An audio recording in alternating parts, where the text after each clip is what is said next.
आप सल्लल्लाहु अलैहि वसल्लम का शक्के सदर कितनी बार हुआ? शक्के सदर कहते हैं सीना चाक होने को।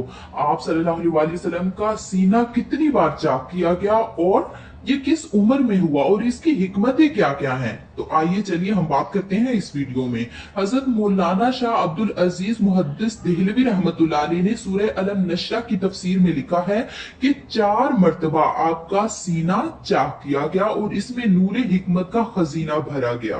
पहली मर्तबा तब हुआ जब आप हजरत हलीमा के घर में थे और इसकी हिकमत ये थी कि हुजूर सल्लल्लाहु अलैहि वसल्लम उन वसवसों और ख्यालात से महफूज हो जाएं, उनसे बच जाएं जिसमें अक्सर बच्चे मुब्तला हो जाते हैं और खेल कूद और शरारतों की तरफ माइल हो जाते हैं। और दूसरी मर्तबा आपका शक्के सदर 10 वर्ष की उम्र में हुआ ताकि जवानी की पुरअशोक शहादतों के खतरात से भी आप बेखौफ हो जाएं, आप बेपरवाह हो जाएं, मासूम रहें।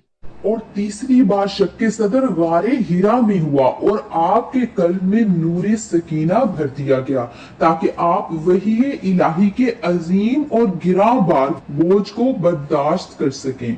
और चौथी मर्तबा शक्के सदर शब्बे मेराज में हुआ और उस वक्त नूरो हिकमत के खजानों से आपका मुबारक सीना मामूर किया गया ताकि आपके कल्ब मुबारक में इतनी वुसअत और सलाहियत पैदा हो जाए कि आप दीदारे इलाही की तजल्लियों और कलामे रब्बानी की हैबतों और असमतों के मुतहम्मिल हो सके। तो व्यूवर्स, अगर आपको इस वीडियो से जरा सा भी नॉलेज पहुंचा हो, जरा सा फायदा हुआ हो, तो इसे लाइक और शेयर कर दें, इस चैनल को सब्सक्राइब कर दें। इसके साथ अल्लाह हाफिज, मिलते हैं नेक्स्ट वीडियो में।